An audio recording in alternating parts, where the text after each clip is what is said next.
ನಮಗೆಲ್ಲರೂ ತಿಳಿದಂತೆ ಮೊನ್ನೆ ಎಲ್ಲ ಹಿಂದೂಗಳು ರಾಜೇಂದ್ರರು ಶಿವಾಜಿ ಮಹಾರಾಜರ ಘೋಷಣೆಗಳನ್ನ, ಭಜನೆಗಳನ್ನ, ಹಾಡುಗಳನ್ನ ಹಾಕುತ್ತಾ ಆನಂದದಿಂದ ಹೋಗ್ತಾ ಇದ್ದಾರೆ. ಹೋಗುವಂತ ಸಂದರ್ಭದಲ್ಲಿ ಅಲ್ಲಿ ಏನು ಒಂದು ಆ ರಸ್ತೆಯ ಪಕ್ಕದಲ್ಲಿ ಒಂದು ಮಸೀದಿ ಇದೆ. ಆ ಮಸೀದಿ ಬಂದ ತಕ್ಷಣವೇ ಅಲ್ಲಿ ಇರ್ತಕ್ಕಂಥ ನಾವು ಅವರಿಗೆ ದೇಶದ್ರೋಹಿಗಳಾಗಬೇಕು ಮತ್ತು ಅಥವಾ ಹಿಂದೂ ಧರ್ಮದ ವಿರೋಧಿಗಳು ಆಗಬೇಕು ಅನ್ನೋದನ್ನ ಈ ಸಂದರ್ಭದಲ್ಲಿ ನಾವು ಯೋಚನೆ ಮಾಡಬೇಕಾಗಿದೆ. ನಮ್ಮ ಛತ್ರಪತಿ ಶಿವಾಜಿ ಮಹಾರಾಜರ ಮೂರ್ತಿ ಮೇಲೆ ಈ ಅಲ್ಲಿರ್ತಕ್ಕಂಥ ಜಿಹಾದಿಗಳು ಚಪ್ಪಲಿಯನ್ನ ಎಸೆದಿದ್ದಾರೆ ಮತ್ತು ಕಲ್ಲುಗಳನ್ನ ಎಸೆದಿದ್ದಾರೆ. ಈ ಎಸೆದಿದ್ದರ ಪರಿಣಾಮವಾಗಿ ಅಲ್ಲಿರ್ತಕ್ಕಂಥ ಎಸ್ಪಿ ಒಂದು ತಲೆ ಪೆಟ್ಟು ಬಿದ್ದು ರಕ್ತಸ್ರಾವಾಗಿ. ಅಷ್ಟೇ ಅಲ್ಲದೆ ಅಲ್ಲಿ ನಮ್ಮ ಹಿಂದೂಗಳಿಗೂ ಕೂಡ 8 ಜನರಿಗೆ ಪೆಟ್ಟಾಗಿದೆ. ಒಬ್ಬರಿಗೆ ಕೈ ಬೆರಕಾಗಿದೆ, ಫ್ರಾಕ್ಚರ್ ಆಗಿದೆ.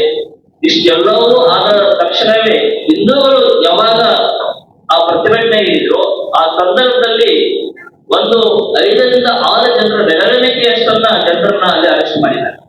ನಾವು ಈ ಸಂದರ್ಭದಲ್ಲಿ ಹಿಂದೂ ರಾಷ್ಟ್ರ ಸಮನ್ವಯ ಸಮಿತಿ ಅಂದ್ರೆ ಎಲ್ಲಾ ಹಿಂದೂ ಸಂಘಟನೆಗಳ ಸೇರಿ ನಮ್ಮ ಶ್ರೀರಾಮ ಸೇನೆಯ ರಾಷ್ಟ್ರೀಯ ಅಧ್ಯಕ್ಷರಾದಂತಹ ಶ್ರೀ ಪ್ರಮೋದ್ ಜಿ ಮುತಾಲಿಕರ ನೇತೃತ್ವದಲ್ಲಿ ಒಂದು ಬೃಹತ್ತವಾದಂತಹ ಒಂದು ಹೋರಾಟವನ್ನು ಹಮ್ಮಿಕೊಂಡಿದ್ದೇವೆ. 26ನೇ ತಾರೀಕಿಗೆ ಅಲ್ಲಿ ಬಾಗಲಕೋಟೆಯಲ್ಲಿ ಇಡೀ ಹಿಂದೂ ಸಮಾಜ, ಎಲ್ಲಾ ಸಮಾಜದವರು ಸೇರ್ಕೊಂಡು ರಾಷ್ಟ್ರೀಯ ಸ್ವಯಂ ಸೇವಕ ಇರ್ಬೋದು, ವಿಶ್ವ ಹಿಂದೂ ಪರಿಷತ್ತು, ಬಜರಂಗ ದಳ ಇರ್ಬೋದು, ಈ ರೀತಿ ಎಲ್ಲಾ ಸಂಘಟನೆಗಳು ಸೇರ್ಕೊಂಡು ಅಲ್ಲಿ ಒಂದು ಬೃಹತ್ ಪ್ರತಿಭಟನೆಯನ್ನ ಹಮ್ಮಿಕೊಂಡಿದ್ದಾರೆ. ಮತ್ತು ಪ್ರಮೋದ್ ಜಿ ಅವರಿಗೆ ಅಲ್ಲಿ ಬಾಗಲಕೋಟೆಯಲ್ಲಿ ನಿಷೇಧ ಮಾಡಿದ್ದಾರೆ ಬರ್ಲಿಕ್ಕೆ. ಅದಕ್ಕೋಸ್ಕರ ನಾವು ಇಲ್ಲಿ ಹಿಂದೂ ರಾಷ್ಟ್ರ ಸಮನ್ವಯ ಸಮಿತಿಯಿಂದ ಅವತ್ತೇ 26ನೇ ತಾರೀಕಿಗೆ ಹುಬ್ಬಳ್ಳಿ ಮಹಾನಗರದಲ್ಲಿ ಇಲ್ಲಿ ಅಂಬೇಡ್ಕರ್ ಸರ್ಕಲ್ ಮುಂದಗಡೆ ನಾವು ಅಂಬೇಡ್ಕರ್ ಅವರಿಗೆ ಒಂದು ಮಾಲಾರ್ಪಣೆ ಮಾಡುವುದರ ಮುಖಾಂತರ ಮತ್ತು ಶಿವಾಜಿ ಮೂರ್ತಿಯನ್ನು ಇಟ್ಕೊಂಡು ಒಂದು 2 ತಾಸು ರಸ್ತಾರೋಪ ಒಂದು ಹೋರಾಟವನ್ನ ಹಮ್ಮಿಕೊಂಡಿದ್ದೀವಿ. ನಮ್ಮ ಹೋರಾಟದ ಒಂದಿಷ್ಟು ವಿಚಾರಗಳು ಏನಂತಂದ್ರೆ, ಯಾರು ಅಲ್ಲಿ ಕಲಿಸಿದ್ದಾರೆ, ಯಾರ ಚಪ್ಪಲಿ ಎಸೆದಿದ್ದಾರೆ, ಹೆಚ್ಚು ಕಡಿಮೆ 100 ರಿಂದ 150 ಜನ ಇದ್ದಾರೆ. ಅವ್ರು ಎಲ್ಲರನ್ನೂ ಅರೆಸ್ಟ್ ಮಾಡಬೇಕು, ಹಾಕ್ಬೇಕು. ಕೋಕಾಡಿ ಕೇಸ್ ಒಳಗೆ ಅವ್ರ ಮೇಲೆ ಸೆಕ್ಷನ್ ಗಳನ್ನ ಹಾಕ್ಬೇಕು ಅಂತ ಹೇಳಿ ನಾವು ಒಂದು ಅಲ್ಲಿ ಬಾಗಲಕೋಟೆಯಲ್ಲಿ ಎಲ್ಲಾ ಹಿಂದೂ ಸಂಘಟನೆಗಳು ಒಂದು ಆಗ್ರಹ ಮಾಡಿದ್ದಾರೆ. ಅದೇ ರೀತಿ ಇನ್ನು ಕುಮ್ಮಕ್ ಕೊಟ್ಟವ್ರು ಯಾರು, ಆ ಮಸೀದಿ ಅಲ್ಲಿ ಏನು ಆ ರೀತಿ ಒಂದು ಚಟುವಟಿಕೆ ಮಾಡುವಂತ ಮಸೀದಿ ಇದ್ರೆ, ಅದು ಅಕ್ರಮ ಮಸೀದಿ ಇದ್ರೆ ಆ ಮಸೀದಿಯನ್ನು ಬಂದ್ ಮಾಡಬೇಕು ಅನ್ನುವಂತ ವಿಚಾರವನ್ನು ಕೂಡ ಇಟ್ಕೊಂಡಿದ್ದಾರೆ. ಇದಕ್ಕೆ ಎಲ್ಲದಕ್ಕೂ ನಾವು ಬೆಂಬಲವಾಗಿ ಹಿಂದೂ ರಾಷ್ಟ್ರ ಸಮನ್ವಯ ಸಮಿತಿ ವತಿಯಿಂದ ನಾವು ಅವರಿಗೆ ಸಂಪೂರ್ಣ ಬೆಂಬಲವನ್ನ ಈ ಹೋರಾಟಕ್ಕೆ ಕೊಡ್ತಾ ಇದ್ದೀವಿ ಅನ್ನುವಂತ ಸಂದರ್ಭದಲ್ಲಿ ಹೇಳಿ ಮತ್ತೊಮ್ಮೆ ತಮಗೆಲ್ಲರಿಗೂ ಕೂಡ ಈ ಹೋರಾಟ ಯಶಸ್ವಿಗೊಳಿಸಲಿಕ್ಕೆ ತಮ್ಮ ಎಲ್ಲರದ್ದು ಒಂದು ಅನುಮತಿ ಮತ್ತು ತಮ್ಮದು ಒಂದು ಸಹಕಾರ ಇರಬೇಕಂತ ಹೇಳಿ ನಾನು ಮಾತುಗಳನ್ನು ಮುಗಿಸ್ತಾ ಇದ್ದೀನಿ. ಮುಂದಿದ್ದು ನಮ್ಮ ಪ್ರಭೋಜಿ ಅವರು ಮಾತನಾಡ್ತಾರೆ.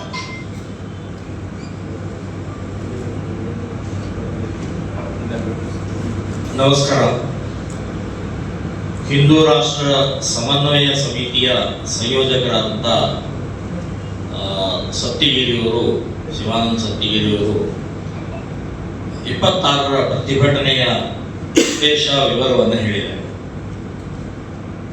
ನಾನು ಈ ಘಟನೆಯ ಸಂಬಂಧಪಟ್ಟಾಗಿ ಹೇಳೋದಿಷ್ಟೇ,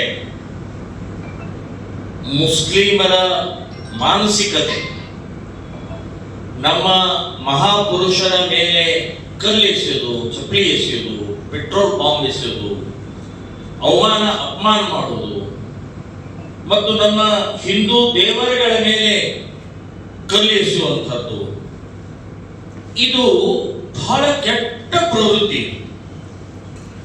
ಔರಂಗಜೇಬನ ಮಾನಸಿಕತೆ, ಟಿಪ್ಪು ಮಾನಸಿಕತೆ, ಬಾಬರ್ ಮಾನಸಿಕತೆ. ಅವರು ಬಾಬರ್ ಈ ರೀತಿ ಅಕ್ಬರ್, ಬಾಬರ್, ಹುಮಾಯೂನ್ ಅಥವಾ ಈ ಔರಂಗಜೇಬ್, ಅಫ್ಜಲ್ ಖಾನ್ರು ಟಿಪ್ಪು ಸತ್ತು ಬಹಳಷ್ಟು ವರ್ಷ ಆದರೂ ಕೂಡ ಇನ್ನೂ ಅವರ ವಂಶ ಜೀವಂತವಾಗಿದೆ ಅಂತ ಅನ್ನೋದಕ್ಕೆ ಇದು ಸಾಕ್ಷಿ. ಇಲ್ಲಿ ಔರಂಗಜೇಬನ ಕಟೌಟ್ ಹಾಕ್ತಾರೆ, ಶಿವಮೊಗ್ಗದಲ್ಲಿ ಔರಂಗಜೇಬ ದೊಡ್ಡ ಕಟೌಟ್ ಹಾಕಿ ಜಗತ್ತಿನ ಒಬ್ಬ ಶ್ರೇಷ್ಠ ಶ್ರೀಮಂತ ವೀರ ಶೂರ ಅಂತ ಹೇಳಿ ಅವನು ಕಟೌಟ್ ಹಾಕ್ತಾರೆ. ಸೊ ಔರಂಗಜೇಬ ದೇಶದ್ರೋಹಿ, ಔರಂಗಜೇಬ ಮತಾಂಧ, 5,000 ದೇವಸ್ಥಾನ ಹೊಡೆದಂತ ಔರಂಗಜೇಬ. ಛತ್ರಪತಿ ಶಿವಾಜಿ ಮಹಾರಾಜರ ಮಗನನ್ನ ಸಂಭಾಜಿಯನ್ನ 38 ಪೀಸ್ ಮಾಡದಂತ ಔರಂಗಜೇಬ, ಅವನು ಕಟೌಟ್ ಹಾಕ್ತಾರೆ. ಕಾಶಿ ಮಥುರಾ ದೇವಸ್ಥಾನವನ್ನು ಹೊಡೆದಂತ ಔರಂಗಜೇಬನ ಕಟೌಟ್ ಹಾಕ್ತಾರೆ ಅಂತಂದ್ರೆ ನಾವು ಈ ದೇಶದಲ್ಲಿ ದೇವಸ್ಥಾನ ಒಡೆಯುವರು, ಅತ್ಯಾಚಾರ ಮಾಡೋರು, ಲೂಟಿ ಮಾಡೋರು ಅಂತ ಒಂದು ಸಂದೇಶ ಕೊಡ್ತಾ ಇದ್ದಾರೆ. ಅದರ ವಿರುದ್ಧವಾಗಿಯೇ ಅದರ ಸಮಾಂತರವಾಗಿಯೇ ಇವತ್ತು ಛತ್ರಪತಿ ಶಿವಾಜಿಯ ಮೆರವಣಿಗೆ ಮೇಲೆ ಕಲ್ಲೆಸಿದ್ದಾರೆ, ಚಪ್ಪಲಿ ಎಸಿದ್ದಾರೆ. ಇದೆಲ್ಲವೂ ಕೂಡ ಕಾಂಗ್ರೆಸ್ಸಿನ ತುಷ್ಟೀಕರಣದ ಪರಿಣಾಮದಿಂದ ಇವತ್ತು ಮುಸ್ಲಿಂ ಗುಂಡಗಳು ತಲೆ ಮೇಲೆ ಕುಣಿತಾ ಇದ್ದಾರೆ. ಅವರಿಗೆ ಕಾಂಗ್ರೆಸ್ ಮುಸ್ಲಿಮರಿಗೆ ಏನ್ ಅನಿಸ್ತಾ ಇದೆ ಅಂತಂದ್ರೆ, ಕಾಂಗ್ರೆಸ್ಸಿನ ಗೌರ್ಮೆಂಟ್ ಅಲ್ಲ, ಇದು ಇಸ್ಲಾಂ ಗೌರ್ಮೆಂಟ್, ಮುಸ್ಲಿಂ ಗೌರ್ಮೆಂಟ್ ಅಂತನ್ನುವಂತ ಮಾನಸಿಕತೆ ಇವತ್ತು ಬೆಳೀತಾ ಇದೆ. ಸೊ ಏನ್ ಬೇಕಾದ ಮಾಡಿದ್ರೆ ನಾವು ಜೈಲಿಗೆ ಹೋಗ್ತೀವಿ, ಬೇರೆ ಮೇಲೆ ಹೊರಗಡೆ ಬರ್ತೀವಿ, ಆಮೇಲೆ ಕಾಂಗ್ರೆಸ್ ನಮ್ಮ ಕೇಸನ್ನು ವಾಪಸ್ ತಗೊಳುತ್ತೆ.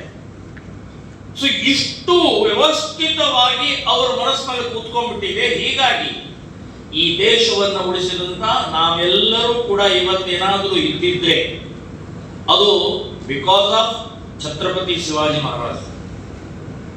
ಆವಾಗಲೇ 14ನೇ ವಯಸ್ಸಿನ ಇಸ್ವಿಯಲ್ಲೇನೆ ಅವಾಗನೇ ಒಬ್ಬ ಭೂಷಣ್ ಅನ್ನುವಂತಹ ಒಬ್ಬ ಕವಿ ಬಹಳ ಸ್ಪಷ್ಟವಾಗಿ ಅವತ್ತೇ ಒಂದು ಕವಿತೆ ಅನ್ನೋದು, ಕಾಶಿ ಜಿ ಕಿ ಕಲಾ ಜಾತಿ मथुरा मस्जिद होती, अगर शिवाजी ना होता तो हिंदुओं का सुन्नत होती है. ಅಂದ್ರೆ ಹಿಂದೂಗಳ ಸುನ್ನತ್ ಆಗ್ತಿತ್ತು, ಮಥುರಾ ಮಸ್ಜಿದ್ ಆಗ್ತಿತ್ತು, ಕಾಶಿಯ ಕಲೆ ಹೋಗ್ತಾ ಇತ್ತು ಅಂತ ಹೇಳಿ ಅವತ್ತವರು. ಸೊ ಇವತ್ತು ಈ ಮುಸ್ಲಿಮ ಮಾನಸಿಕತೆ ಏನಿದೆಲ್ಲ, ಕಲ್ಲೆಸುವಂತಹ ಕೈಗೆ ಕಲ್ಲೆಸುವಂತಹ ಮಾನಸಿಕತೆಗೆ ಬಲ ತುಂಬಿದ್ದೇ ಕಾಂಗ್ರೆಸ್. ಸೊ ನಾನು ಹೇಳೋದು, ಕಾಂಗ್ರೆಸ್ನವರು ಇವತ್ತು ಆ ಘಟನೆಯನ್ನ ಇನ್ನೂವರೆಗೆ ಯಾರೂ ಖಂಡಿಸಿಲ್ಲ, ಯಾರೂ ವಿರೋಧ ಮಾಡಿಲ್ಲ, ಎಕ್ಸೆಪ್ಟ್ ಮುಖ್ಯಮಂತ್ರಿ ಸುಮ್ಮನೆ ಒಂದು ನಾಟಕ ಹೇಳಿದ್ದಾರೆ, ಯಾರು ತಪ್ಪಿತಸ್ಥರು ಅವ್ರ ಮೇಲೆ ಕ್ರಮ ಆಗತ್ತೆ. ತಪ್ಪಿತಸ್ಥರು ಅಂತ ಯಾಕೆ ಹೇಳ್ತಾರೆ? ಮುಸ್ಲಿಂ ಗುಂಡಾಗಳು ಅಂತ ಹೇಳಿ ನಿಮ್ಮ ಬಾಯಿಂದ ಬರಲೇ. ಕಲ್ಲೆಸ್ತವ್ರು ಯಾರು? ಒಂದು ಶಬ್ದ ಬರುವುದನ್ನ ಮುಸ್ಲಿಂ ಗುಂಡಾಗಳು, ಮುಸ್ಲಿಮರು ತಪ್ಪಿತಸ್ಥರು ಅಂತನ್ನುವಂಥದ್ದು ಕಾಂಗ್ರೆಸ್ನವರು ಒಬ್ಬ ಬಾಯಿಂದ ಬರುವುದಿಲ್ಲ. ತಪ್ಪಿತಸ್ಥರು ಇದ್ರೆ ಅವ್ರ ಕ್ರಮ ಆಗತ್ತೆ. ಇದು ನಾಟಕ ಮಾಡ್ತಾರೆ. ಅಂದ್ರೆ ಹೇಗೆ ವ್ಯವಸ್ಥಿತವಾಗಿ ಈ ರೀತಿಯ ಮುಸ್ಲಿಂ ಬಚಾವ್ ಮಾಡುವಂತ ತಂತ್ರಗಾರಿಕೆ ಇವತ್ತು ಕಾಂಗ್ರೆಸ್ ಮಾಡ್ತಾ ಇದೆ. 26ನೇ ತಾರೀಕು, ನಾನು ಹೇಳೋದು 26ನೇ ತಾರೀಕು ಅಲ್ಲಿ ಇಡೀ ಹಿಂದೂ ಸಮಾಜದ ಒಟ್ಟಾಗಿ ಸೇರಿ ದೊಡ್ಡ ಪ್ರತಿಭಟನೆ ಇಟ್ಟಿದ್ದಾರೆ. ಅವತ್ತಿನ ಘಟನೆಯ ಹಿನ್ನೆಲೆಯಲ್ಲಿ ಒಬ್ಬ SP ಜಿಲ್ಲಾ ಪೊಲೀಸ್ ವರಿಷ್ಠ ಅಧಿಕಾರಿ ತಲೆಗೆ ಕಲ್ಲು ಬೀಳುತ್ತೆ, ರಕ್ತ ಬೊಂಬಳ ಸೋರುತ್ತದೆ ಇದ್ರ ಮೇಲೆ, ಮೈ ಮೇಲಿಲ್ಲ. ಅವತ್ತೇ ಆಗ್ಲೇ ಇಮಿಡಿಯೇಟ್ ಆ ಮುಸ್ಲಿಂ ಗುಂಡಗಳ ಮೇಲೆ ಮಸೀದಿ ಒಳಗಡೆ ಇದ್ದಂಥವ್ರು ಲಾಠಿ ಚಾರ್ಜ್ ಮಾಡ್ತಾರೆ. ಇದೇ ಏನಾದರೂ ಹಿಂದೂಗಳ ಕಲ್ಲೆಸ್ತಿದ್ರೆ ಇಷ್ಟೊತ್ತಿಗೆ ಸಿಕ್ಕಾಪಟ್ಟೆ ಹೊಡೆದು ಒಂದು 100 ಜನರು ಒಳಗಡೆ ಹಾಕ್ಬಿಡ್ತಿದ್ರು. ಒಬ್ಬ ವರಿಷ್ಠ ಅಧಿಕಾರಿ, ಜಿಲ್ಲಾ ವರಿಷ್ಠ ಅಧಿಕಾರಿಗೆ ಕಲ್ಲು ಬಿದ್ದಿದ್ದು ಲಾಠಿ ಚಾರ್ಜ್ ಮಾಡೋದು ಅಂದ್ರೆ ನೀವು ನಿಮ್ಮ ದೌರ್ಬಲ್ಯ ತೋರಿಸ್ತೀರಿ. ಇಲ್ಲಿ ಇದರ ಮೆಸೇಜ್ ಏನು?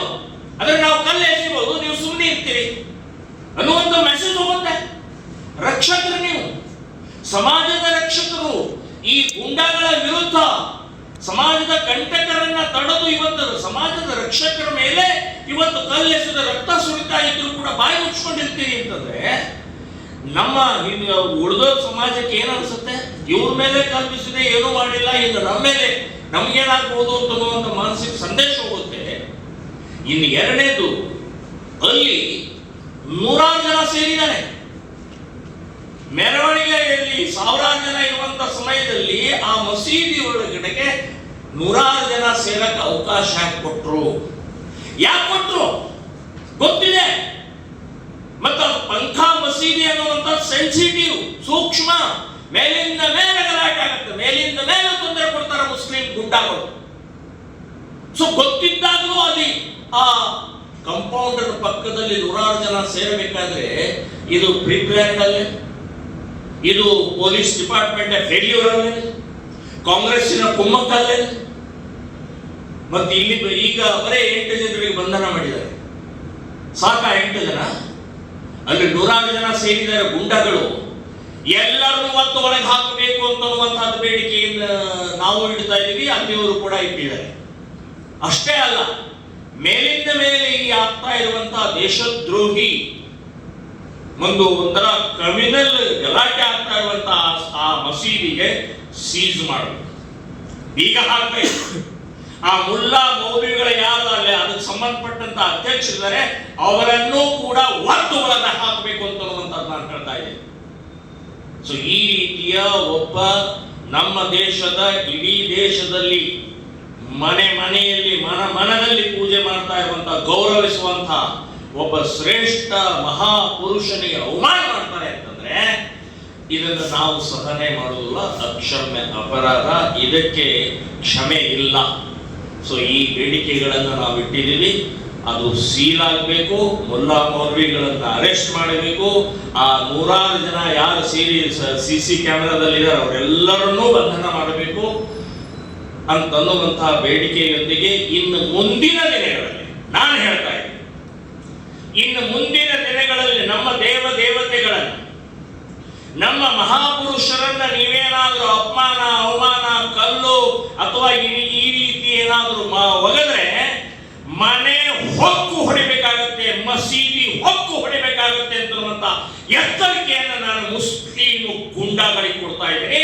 ಹುಷಾರ್, ಯಾವ ದೇಶದಲ್ಲಿದ್ರೆ, ಯಾವ ದೇಶದ ಅನ್ನ ತಿಂತಾ ಇದ್ರೆ ಆ ದೇಶಕ್ಕೆ ಗೌರವ ಕೊಡುವಂತಹದ್ದು ಕಲಿಬೇಕು ಅಂತನ್ನುವಂಥದ್ದು ಮುಸ್ಲಿಂ ಸಮಾಜವನ್ನು ಅರ್ಥಕೊಳ್ಳಬೇಕು. ಇಲ್ಲಾದರೆ ನಮ್ಮ ಮುಂದಿನ ಹೆಜ್ಜೆ ಬಹಳ ದೊಡ್ಡ ಪ್ರಮಾಣದಲ್ಲಿ ನಿಮಗೆ ಎಚ್ಚರಿಕೆ ಕೊಡಬೇಕಾಗತ್ತೆ ಅಂತನ್ನುವಂಥದ್ದು ನಾನು ಹೇಳ್ತೇನೆ. 26 ತಾವೆಲ್ಲ ಹೊರಟಿದ್ದೀರಾ ಸರ್? ನನಗೆ 1 ತಿಂಗಳು ಬ್ಯಾನ್ ಮಾಡಿದ್ದಾರೆ.